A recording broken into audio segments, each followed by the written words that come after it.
creations that would be approved by next year. Yeah. So for people that already do have health insurance, how is this going to help them? It gives them much more security and control.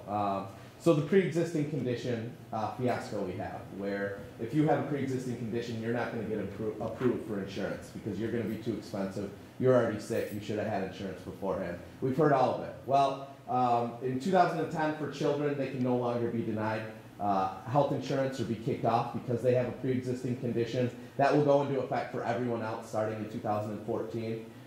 So we're moving in the right direction. Not completely there yet, but we're on our way.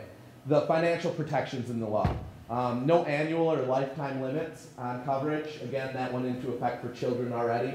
So I've heard stories with people having premature babies. My sister is a neonatal intensive nurse practitioner right now. She tells me stories of these babies that are born, and they have to stay there for months on end. By the time they're out, they have over $1 million racked up. Well, that's getting pretty close to a lot of people's annual limits.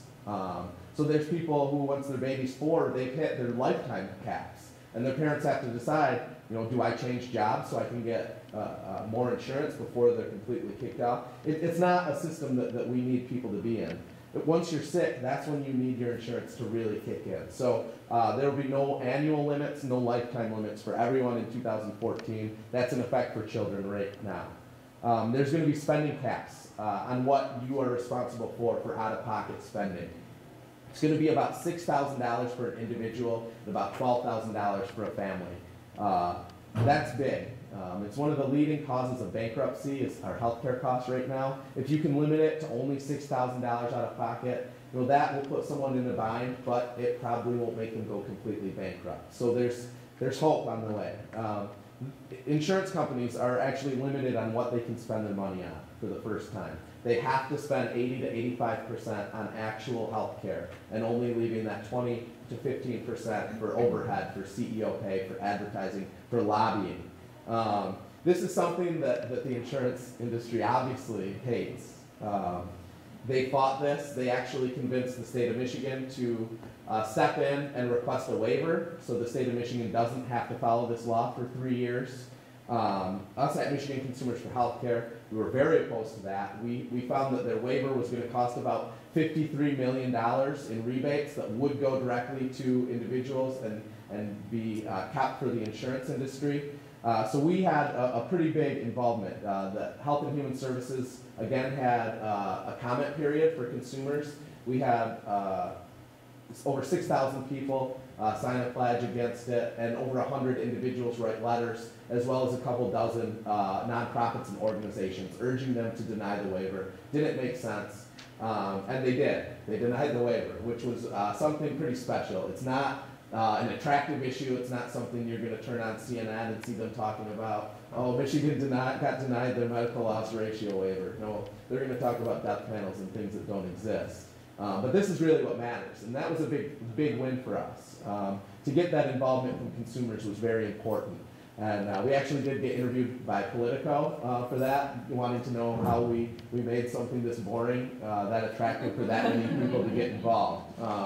So you trotted out a few dying parents right, or something. Right, and so actually this year we've already seen rebates going out for insurance companies that don't meet that 80% threshold. They have to give rebate checks to their policyholders, and so this year we've already seen quite a few of those.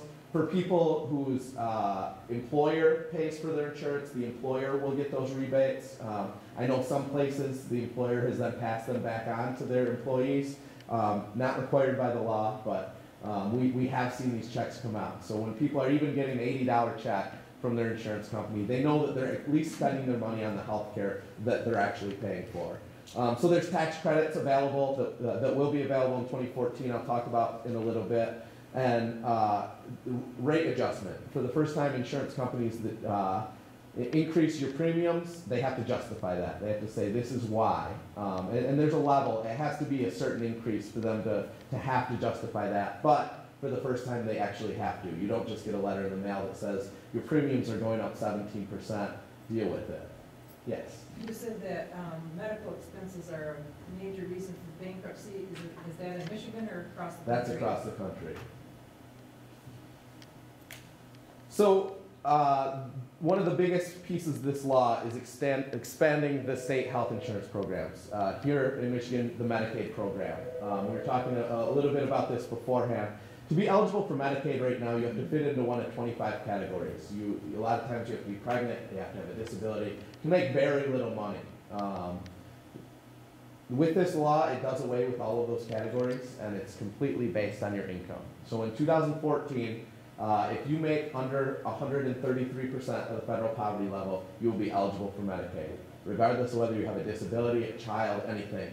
So what does that mean in real numbers? For a family of 3, it's $24,348. For a family of 4, it's around $30,000. So this is a decent middle class family can actually be eligible for Medicaid and get the health care that they really need. In 2014, this should add about 400 to 600,000 people in Michigan alone that will gain access on that first day. This is something we might have to fight for in Michigan. The ruling with the Supreme Court was a little vague on the Medicaid expansion. People didn't quite understand it, and a lot of conservative governors have decided that it meant they didn't have to go forward with expansion. I can clarify what the ruling means. The law was written, it said if you don't expand Medicaid, we're going to take the money we already give you for Medicaid. The Supreme Court said that's not okay. You can't really do that. So what they did is they took that penalty out, but they didn't take out the expansion of Medicaid. So it's going to be very interesting to see what happens for these states that by law have to expand Medicaid, but decide that they don't want to. It's going to go back into the court system. We'll see what happens. Here in Michigan, our governor has actually been on the right side of healthcare reform pretty much the entire time he's been in office. He's had the view that this is the law, we have to implement the law. That's the view he had with the healthcare exchanges. That's the view we assume he's going to have with Medicaid expansion. We don't expect to hear anything from him until after the election. He's not trying to put any more pressure on his party that he seems to butt heads with on this issue. So we don't expect to hear anything from him until after that. The Senate has put forward a bill to stop us from moving forward with expansion. We know that that's not going anywhere right now. We'll see and keep people updated down the line. It was Senator Bruce Caswell down in Lenawee and Hillsdale area, if anyone was interested.